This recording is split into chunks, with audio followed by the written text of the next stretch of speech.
I still remember the sound. Not the crash. Not the screaming tires. Not even the shattering glass. The sound that never stopped replaying in my head was a nurse whispering outside my hospital room. The baby's still here. No one's come for him. I tried to sit up, but every muscle in my body screamed in protest. My left arm was wrapped in thick bandages. My ribs felt like someone had driven nails through them. Machines beeped steadily beside me, reminding me I was still alive. Barely. I forced my eyes open. Where's my son? The nurse looked relieved that I was awake. He's healthy, she said gently. He's in the neonatal nursery. A wave of relief washed over me. Then she hesitated. Your emergency contacts. Something in her voice made my stomach tighten. My parents came. I smiled weakly. Good, they took him. Silence. The nurse looked away. They refused. My heart stopped. What? They said they weren't taking responsibility for another person's child. I stared at her. She had to be mistaken. My parents. She nodded slowly. They signed paperwork declining temporary custody while you were unconscious. For several seconds I couldn't breathe. My own parents. The people who had spent months telling everyone how excited they were to become grandparents. The people who insisted on decorating a nursery in their own house. The same people who posted ultrasound pictures online before I even announced my pregnancy. They had looked at my newborn son and walked away. 6 hours earlier. The rain had started just after sunset. Tiny drops at first, then sheets of water. I hated driving at night, especially with a 2-week-old baby in the back seat. Almost home, buddy, I said, glancing in the rearview mirror. Oliver was asleep. His tiny fingers were curled around the blanket my grandfather had knitted months before he was born. Grandpa always said handmade blankets carried love better than expensive gifts. I smiled. I think you're spoiled already. Oliver made a tiny sleepy noise. Then headlights exploded in front of me. Too close. Way too close. A pickup truck crossed into my lane. I slammed the brakes. The tires lost traction instantly. Everything spun. Metal screamed. Glass shattered. The last thing I saw before darkness swallowed me was Oliver's car seat twisting behind me. Then, nothing. When I woke up, I couldn't move. Voices echoed somewhere nearby. Mom! No answer. Dad! Nothing. Instead, a doctor stepped inside. Emily! I nodded weakly. Your son is okay. I burst into tears before he finished speaking. Thank God. He has a few bruises, but considering the accident, he's incredibly lucky. What about? I looked down. My stomach still looked swollen. The doctor understood. You already gave birth 2 weeks ago. Internal injuries from the accident caused significant bleeding, but you're stable now. Stable. Funny word. Nothing about me felt stable. Can I see him? As soon as you're strong enough. I closed my eyes. Everything else could wait. Oliver was alive. That was enough. Or so I thought. The nurse returned an hour later. She looked uncomfortable. I need to ask you something. Okay. Do you have anyone else who can care for your son temporarily? My parents. She swallowed. They refused. I laughed. Actually laughed. Good one. Her face didn't change. The laughter died instantly. No. I'm sorry. I stared at the ceiling. There had to be some misunderstanding. My mother cried the day Oliver was born. She bought him clothes every week. She bragged about him constantly. Why would she refuse him now? Did they say why? The nurse hesitated. They said, she checked the chart, that your situation wasn't their responsibility. I blinked. My situation? They specifically referred to your son as her problem. Something inside me cracked. Not shattered. Cracked. Because deep down, I wasn't completely surprised. Growing up, love in my family had always come with conditions. Good grades. Love. Win awards. Love. Do exactly what my parents wanted. Love. Question them. Silence. Disagree. Punishment. Become pregnant at 27 after your husband died unexpectedly? Apparently, love expired. Mark had died 8 months before Oliver was born. Heart attack. 31 years old. Healthy. One moment we were arguing over baby names. The next, I was identifying his body. People always say life changes overnight. They're wrong. Sometimes life changes in one heartbeat. Mark never got to meet his son. My parents acted supportive after the funeral. They helped organize meals, visited often, told everyone they would help raise Oliver. I believed them. I wanted to believe someone was still on my side. I had no idea everything they did came with invisible strings attached. The hospital social worker introduced herself the next morning. I'm Karen. I already hated that she was here. People only met social workers when something had gone terribly wrong. She sat beside my bed. We're trying to arrange temporary care. My parents. She shook her head gently. No. My aunt. We've called. What did she say? She hasn't answered. My cousin. Out of state. Every name I offered disappeared. Until finally, Karen asked quietly, Is there anyone else? Only one person came to mind. My grandfather. She smiled hopefully. Can you give me his number? I frowned. I don't know if he'll answer. Why? He doesn't own a cell phone. She blinked. What? He says they're annoying. She actually laughed. Seriously. He has a landline. Karen scribbled it down. We'll try. I almost stopped her.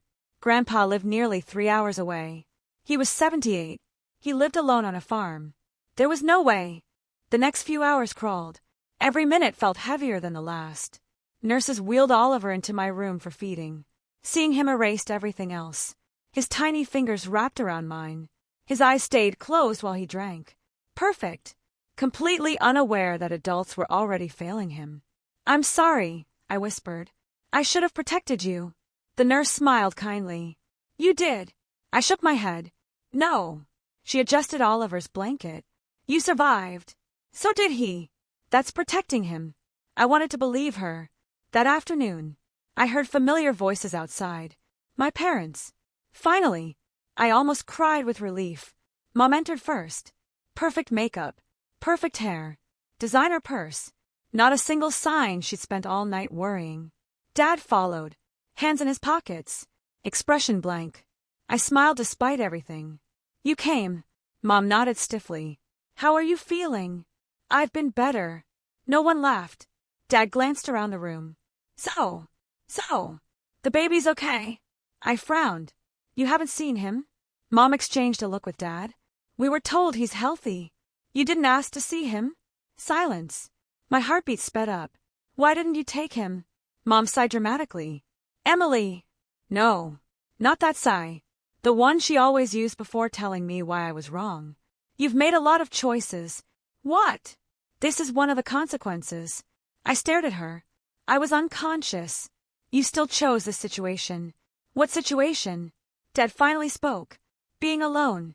I couldn't believe what I was hearing. My husband died. Dad shrugged. Life isn't fair. I felt physically sick. You promised to help. Mom folded her arms. We met emotionally. I laughed once. A broken sound. You refused your grandson. Mom corrected me immediately. Your son. There it was. The sentence that explained everything. Not our grandson. Your son. Distance. Responsibility. Rejection. I looked at Dad. You agree. He didn't answer. That hurt even more. You have money from Mark's insurance. Mom continued as if discussing the weather. Hire someone. I can't even walk. You'll recover. I'm in intensive care. Dad checked his watch. We both have work. I couldn't breathe. You're leaving. Mom leaned over and kissed my forehead. The same automatic kiss she'd given me since childhood. It felt colder than ice. You'll figure it out. Then they walked out. Just like that. Leaving their daughter lying in a hospital bed. Leaving their grandson without anyone. The door clicked shut, and something inside me finally broke. I cried harder than I had at Mark's funeral. Harder than during labor.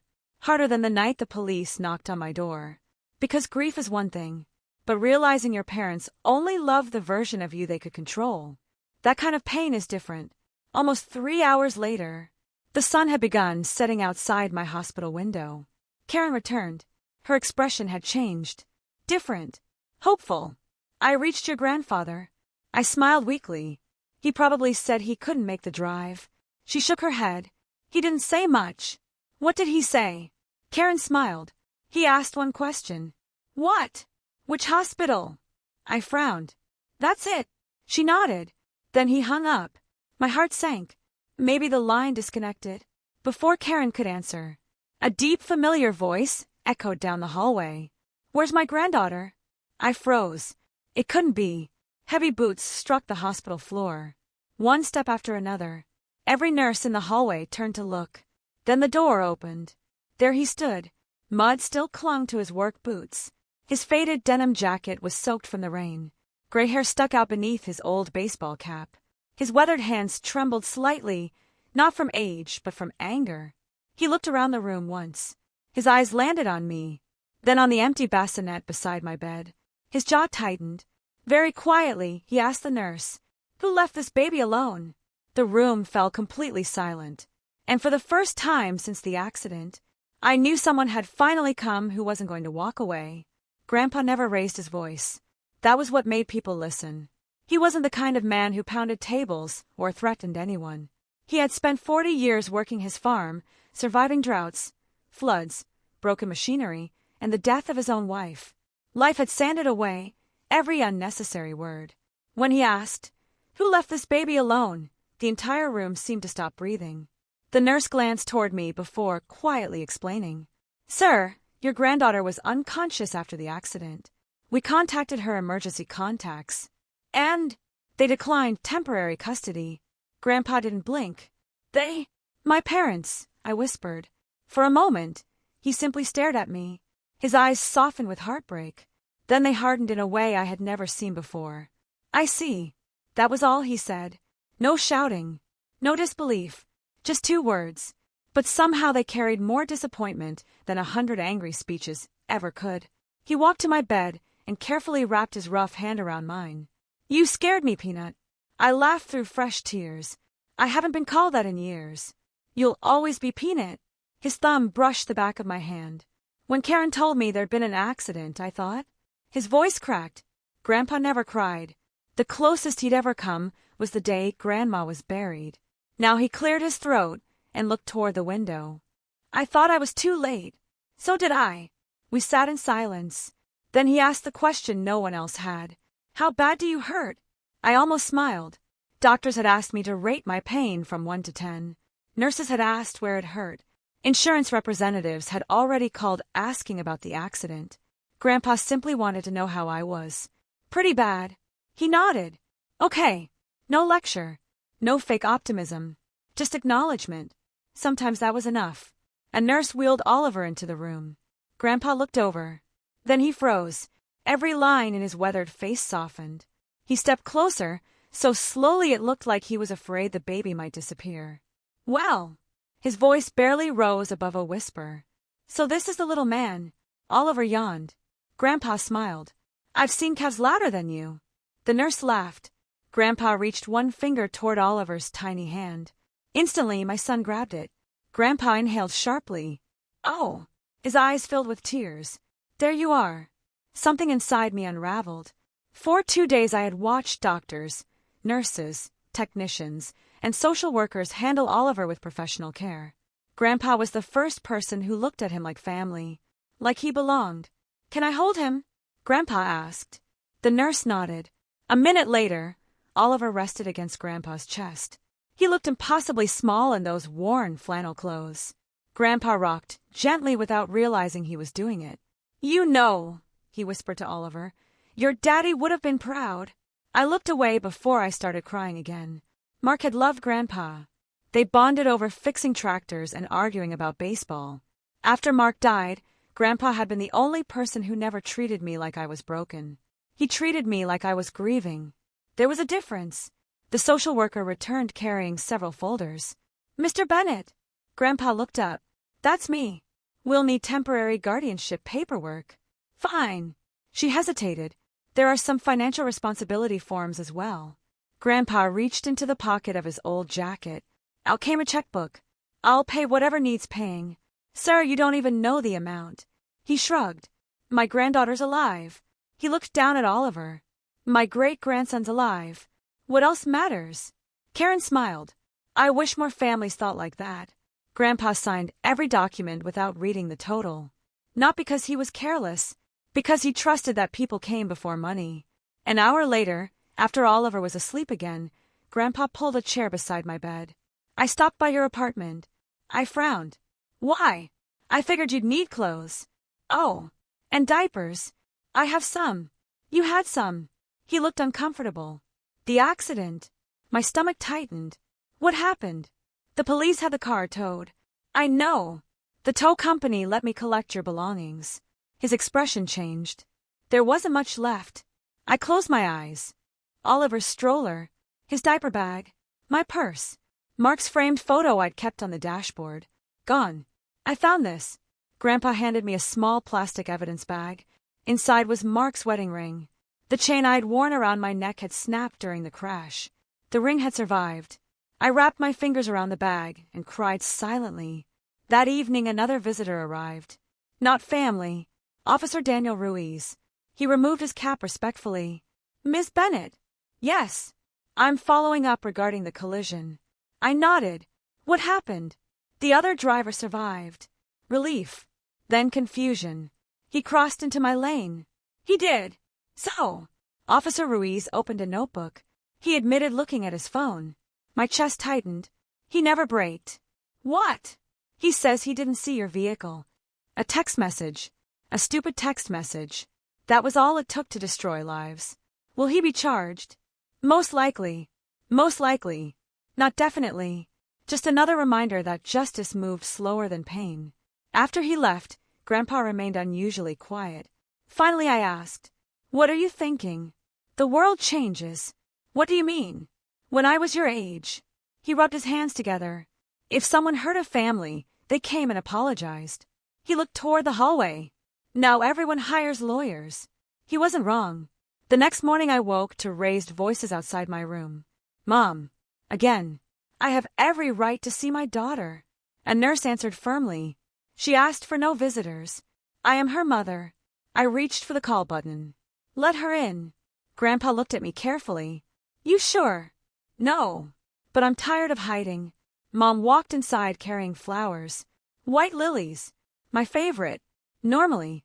Today they smelled like guilt. "I brought these. You can leave them." She placed them on the table. "I've been worried." I stared at her. "Worried enough to abandon your grandson?" Her jaw tightened. "Emily, don't start." "Start." "You refused him."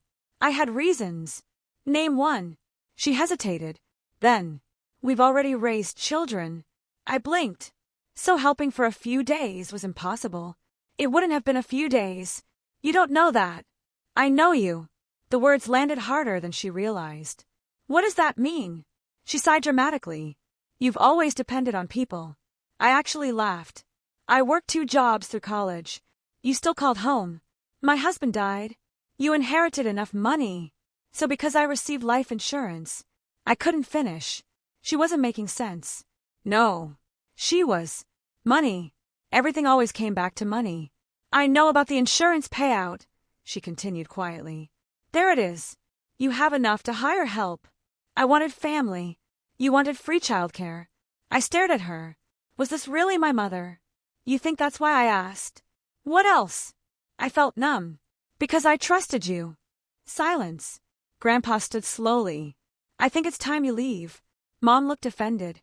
"This is between me and my daughter." Grandpa met her eyes. "No." His voice remained calm. "It's between a mother who abandoned her child," he pointed gently toward Oliver's bassinet, "and a grandfather who won't." Mom's face flushed. "You've always favored Emily." Grandpa smiled sadly. "I favored whoever needed me." She had no answer. After she left, I couldn't stop shaking. Grandpa handed me a paper cup of water. "Easy. I don't understand." "You don't have to. How did she become like this?" He looked older than ever. "People don't become like that overnight." "What do you mean?" He sighed deeply. "I've kept quiet too long." Something changed in his face. The look people wear when they're about to reveal something they've carried for years. "What?" He looked at Oliver. Then back at me. "Your father wasn't always this man." I frowned. "What are you talking about?" "When your mother married him." He paused. "He was kind. So what happened?" "Success." "What?" He started believing money solved every problem. I blinked. "He wasn't always wealthy." Grandpa almost laughed. "He could barely afford gas." That surprised me. Dad had always acted like he'd built everything himself. Like he'd been successful forever. He forgot where he came from. Grandpa stared out the window. And your mother decided comfort mattered more than compassion. Later that afternoon, Karen returned with more paperwork. Everything's approved. I smiled. So Oliver can stay with Grandpa until I'm discharged? Actually, she looked pleasantly surprised. Your grandfather requested something else. I looked at him. What? Grandpa scratched the back of his neck. I figured. He seemed embarrassed. You two could just come home with me. I blinked. What? My farmhouse. Grandpa, it has 4 bedrooms. You live alone. Exactly. I don't want to burden you. He laughed so loudly several nurses peeked into the room. Burden? He looked down at Oliver. This boy weighs less than my toolbox. Despite everything. I laughed. Really laughed. For the first time since the crash. That night, after everyone had gone home, I couldn't sleep. Hospital corridors were strangely peaceful after midnight. The machines hummed softly. Rain tapped against the windows again. I looked over at Oliver sleeping peacefully beside me. Then my phone vibrated. Unknown number. I answered quietly. Hello. A woman's voice replied. Emily. Yes. My name is Rebecca Lawson. I think. She sounded nervous. I need to tell you something about your parents. Every muscle in my body tensed. What kind of something? A long silence followed. Then she whispered. I was at the hospital the morning they refused your baby. My heart began pounding. I heard something you were never supposed to hear. I sat upright despite the pain shooting through my ribs. What did you hear? Rebecca took a shaky breath. I heard your father tell your mother. She stopped herself, as if saying the words aloud made them even more dangerous. When she finally spoke again, her voice was barely audible. If she keeps the baby, she'll never agree to sell the house. The room suddenly felt ice cold. I gripped the phone so tightly my fingers turned white. What house? Rebecca answered with 3 words that changed everything. Your grandmother's house. I didn't sleep, not even for a minute. Rebecca's words echoed through my head until sunrise. If she keeps the baby, she'll never agree to sell the house. Grandma's house. It made no sense. Grandma had died 12 years earlier. Grandpa still lived on the property. My parents had never mentioned selling it. Unless there was something I didn't know. At 7 the next morning, Grandpa walked into my room carrying a paper cup of coffee and a brown paper bag from the little bakery across the street. I brought breakfast. I barely looked at it. Grandpa. He immediately noticed my face. What happened? I handed him my phone. Someone called last night. He read the number, then looked back at me. I don't recognize it. I told him every word Rebecca had said. He didn't interrupt once. When I finished, he slowly sat down in the chair beside my bed. He suddenly looked exhausted. Not physically. Emotionally. Like he'd been expecting this day for years. I hoped. He rubbed his forehead. I'd never have to tell you. My stomach tightened. Tell me what? He looked toward the sleeping Oliver before answering. Your grandmother left a will. I know. No. He shook his head. You know the version your parents wanted everyone to believe. My pulse quickened. What version? They told you she left everything to me. Didn't she? Only temporarily. I frowned. What does that mean? Grandpa folded his hands together. When your grandmother was dying, she worried about one thing. What? You. Me. You were only 16. I blinked. Grandma and I had been incredibly close. She taught me to bake, to garden, to drive a stick shift on the dirt roads behind the farm. She used to tell me I had her stubbornness. I smiled despite myself. Then Grandpa continued. She believed this farm should stay in the family. It has. No. He looked directly into my eyes. She wanted it to become yours. Everything inside me stopped. What? The property was placed in a trust. I stared. I've never heard that. I know. When was I supposed to? When I decided I couldn't run the farm anymore. My mouth went dry. The house. The land. The barns. The orchards. He paused. Everything. I couldn't process it. But why wouldn't anyone tell me? Grandpa didn't answer immediately. Instead, he reached into the worn leather folder he'd brought with him. Inside were copies of legal documents, yellowed with age. He placed one in my hands. Across the top, I read my grandmother's signature. Then one sentence caught my eye. Upon my husband's passing or voluntary transfer of stewardship, ownership shall transfer to my granddaughter, Emily Bennett, and may not be sold without her written consent. I read it again, then again. This, I whispered, this is real. He nodded. I've carried those papers for 12 years. Why? Because your parents asked me not to tell you. I looked up so fast my neck hurt. They what? They said you'd be overwhelmed. I laughed bitterly. That's generous. I knew it wasn't the real reason. So why didn't you tell me anyway? He looked ashamed. I kept believing your father would do the right thing. I suddenly remembered dozens of strange conversations over the years. Dad casually asking if I liked city life better than the country.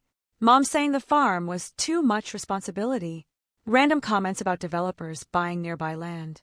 At the time, they had seemed harmless. Now, they fit together like pieces of a puzzle I hadn't realized existed. I need to ask you something. Grandpa nodded. Anything. How much is the property worth? He looked uncomfortable. I honestly don't know. Guess. He sighed. The last offer, he hesitated, was around $4 million. I almost dropped the papers. 4. I couldn't even finish the sentence. Developers. He shrugged sadly. They want to build luxury homes. Everything suddenly made horrifying sense. The insurance money, the pressure, their sudden coldness. If I stayed on the farm, if I raised Oliver there, I would never sell. Karen entered the room carrying discharge paperwork. She immediately sensed the tension. Everything okay? I forced a smile. We're fine. She looked unconvinced but didn't push. The doctors think you'll be ready to leave tomorrow. I nodded automatically. Grandpa helped gather the papers after she left. Then he quietly asked, "What are you going to do?"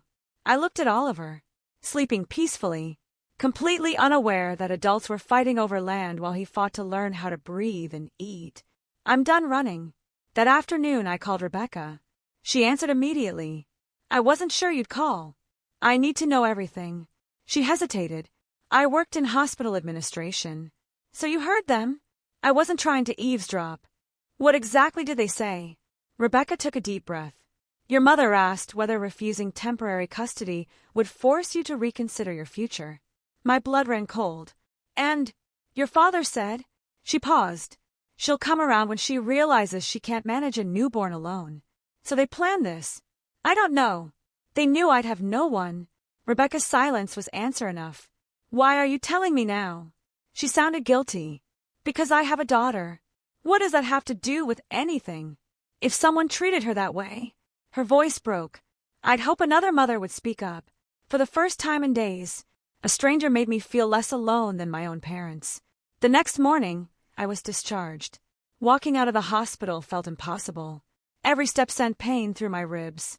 Grandpa carried Oliver. One arm supported the car seat. The other held my overnight bag. I can take something. No, I don't want you doing everything. He smiled. You already did the hard part. The drive to the farm took nearly 3 hours. The farther we got from the city, the lighter my chest felt. Concrete became open fields. Traffic disappeared. The air changed. Oliver slept almost the entire way. When we turned onto the gravel road leading to Grandpa's property, I started crying. Grandma's white farmhouse stood exactly as I remembered. The wraparound porch, the enormous oak tree, the swing Mark had repaired during our first summer together. Even the wind chimes still hung beside the front door. Grandpa noticed. She'd like that you're home. Inside, almost nothing had changed. Grandma's quilt still covered the couch. Her recipes remained pinned to the refrigerator. The old grandfather clock ticked steadily in the hallway. It felt like walking into a memory. Grandpa carried Oliver upstairs. I already fixed the guest room. When I stepped inside, I froze. A crib, changing table, rocking chair, shelves full of diapers, baby clothes folded neatly in drawers. I looked at Grandpa. When did you? He smiled sheepishly. Yesterday. You drove 3 hours, stopped at 3 stores. You did all this overnight. He shrugged. I figured babies don't wait. I couldn't speak. I simply hugged him. Carefully. Because neither of us wanted to crush Oliver sleeping between us. Life settled into a fragile routine. Grandpa woke before sunrise to feed the chickens. I'd wake with Oliver. We shared breakfast together every morning. Little by little, I healed. For the first time since Mark died, the house felt alive again. Sometimes I'd catch Grandpa talking softly to Oliver while rocking him on the porch. "You've got your daddy's ears."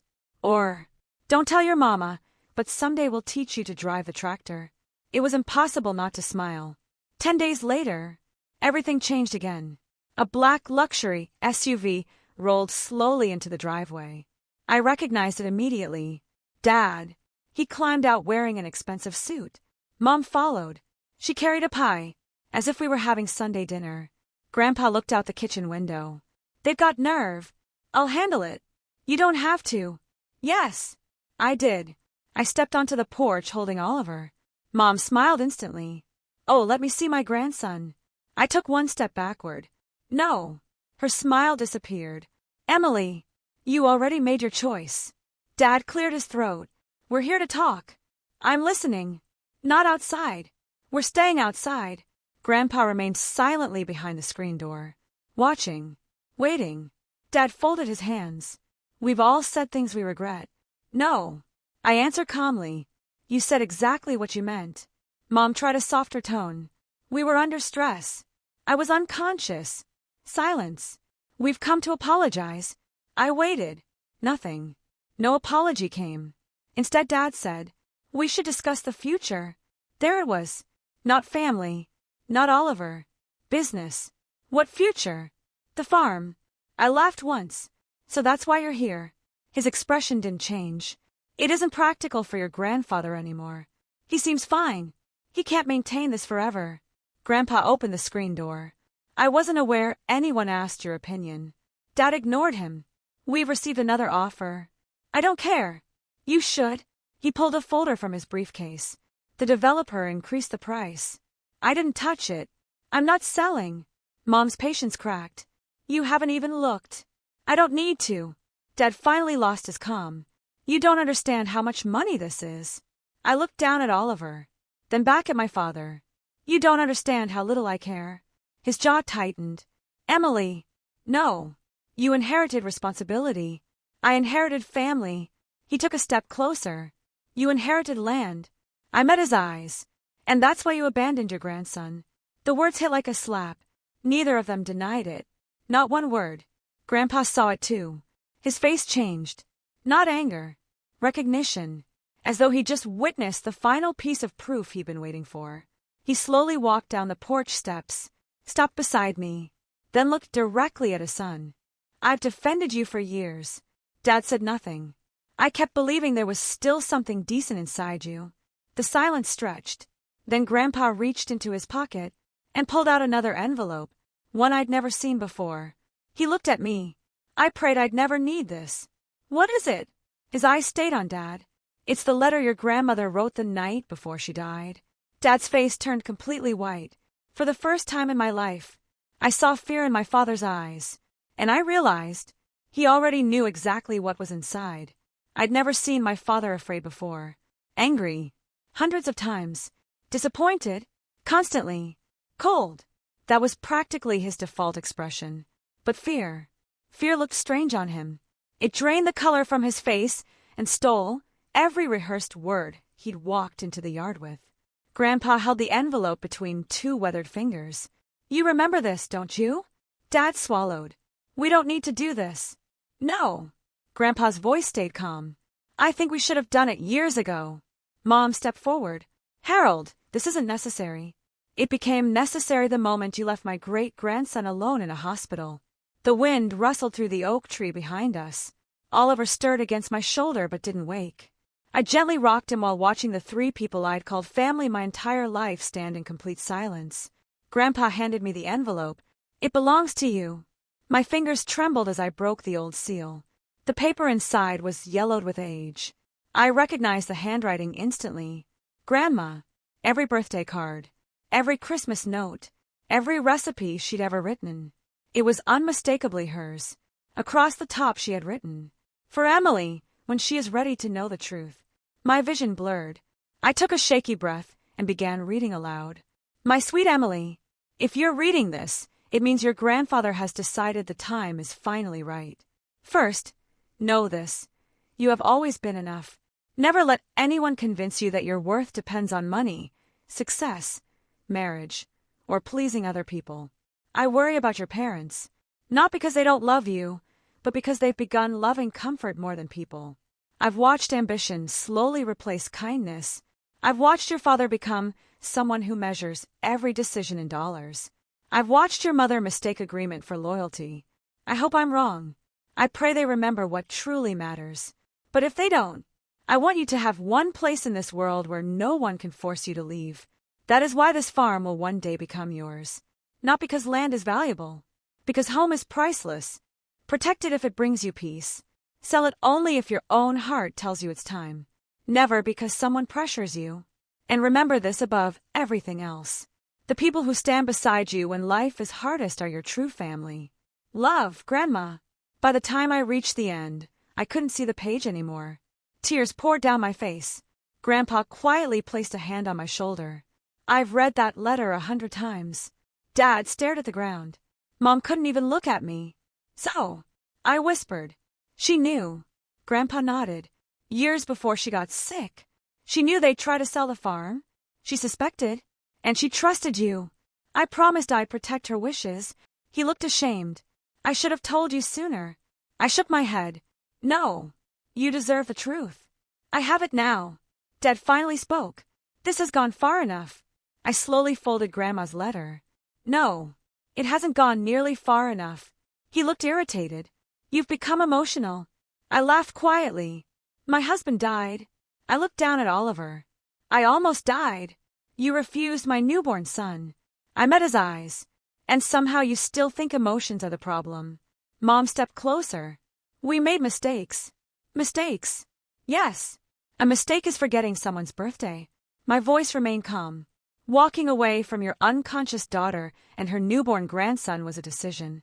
She flinched. We thought. I know exactly what you thought. Neither of them answered. Because there was nothing left to deny. Dad sighed heavily. Fine. You want honesty? Yes. He looked directly at me. We believed you'd eventually ask us for help. I frowned. So, we planned to help. He hesitated. After you agreed to sell, the words hit me harder than the accident ever had. You were going to trade support. I couldn't finish. For my home. He didn't answer. He didn't have to. His silence confirmed everything. Grandpa slowly shook his head. I raised you better than this. Dad laughed bitterly. You raised me poor. I raised you grateful. No. You raised me to struggle. Grandpa's expression softened. There it is. What? The lie you've been telling yourself. Dad frowned. You think money fixed your childhood. It did. No. Grandpa pointed toward Oliver. Money never held that baby. It never visited Emily in the hospital. It never buried her husband. It never loved your mother. His voice cracked for the first time. And it certainly didn't teach you compassion. No one spoke. Even the birds seemed quiet. Finally, Mom whispered, What happens now? I looked at the farmhouse, the porch, the fields stretching toward the horizon, the swing where Mark and I used to sit every summer evening. Then I looked at Oliver, sleeping peacefully against my shoulder. I smiled through my tears. This is what happens. I stay. Dad's face hardened. You'll regret it. I don't think so. Running a farm isn't easy. I know. You'll fail. Maybe. I shrugged. But if I do, I looked toward Grandpa. I'll fail surrounded by people who actually love my son. They left without another word. The black SUV disappeared down the gravel road. I expected relief. Instead, I felt sadness. Not because I'd lost them, because I'd finally accepted that I'd never really had them. 2 weeks later, I met with an attorney recommended by Karen. After reviewing the trust documents, Grandma's letter, and Rebecca's written statement, he leaned back in his chair. They don't have a legal claim. I thought so. But, he adjusted his glasses. You may have another case. What kind? He explained that if my parents had intentionally abandoned my child to pressure me into a financial decision, there could be legal consequences depending on the evidence. I wasn't interested in revenge, but I wasn't willing to pretend nothing had happened either. Rebecca agreed to provide a sworn statement. So did 2 nurses. Karen documented every conversation recorded in the hospital file. Even Officer Ruiz agreed to verify the timeline. Little by little, The truth stopped being my word against theirs. It became documented fact. 3 months later, my parents requested mediation. Not because they suddenly felt guilty, because their attorney advised them to. They wanted everything kept private. Dad entered the conference room wearing the same expensive suit. Mom looked exhausted, older, smaller somehow. The mediator began. Mr. and Mrs. Bennett wished to resolve this matter.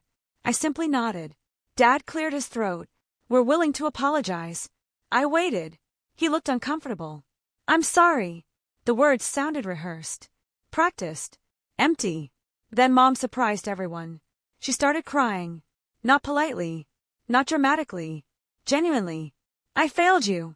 The room fell silent. I kept telling myself we were teaching you independence. She covered her face. But I abandoned you. She looked toward me, and I abandoned him. Her eyes found Oliver, now 3 months old, happily chewing on a teething toy in his stroller. I don't expect forgiveness. For the first time, I believed her. Not because she cried, because she stopped defending herself. Dad remained silent. Eventually he whispered, I thought providing money was enough. Grandpa, who had insisted on attending the meeting, answered before I could.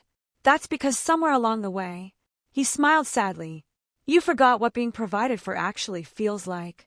The mediation ended with a simple agreement. My parents formally withdrew every claim regarding the property. They acknowledged the trust. They agreed to have no authority over any future decisions involving the farm. They also agreed to family counseling if I ever chose to participate. I didn't promise that I would. Some wounds heal. Others become scars. Scars don't disappear. You simply learn how to live without letting them define you. Life slowly found a new rhythm. Grandpa taught me everything he knew. How to repair fences. How to predict rain by watching the birds. How to calm frightened horses. How to plant tomatoes so they'd survive late frost. Oliver became everyone's favorite little shadow. By his first birthday, he could crawl across the porch faster than Grandpa claimed was humanly possible. You got competition, I teased. Grandpa laughed. I've been losing races to toddlers for decades. One spring morning, nearly 2 years after the accident, Grandpa handed me a familiar ring. Mark's wedding ring. The one recovered from the wreck. I think it's time. I slipped it back onto its chain. It rested over my heart exactly where it had before. Not as a reminder of loss, as a reminder of love.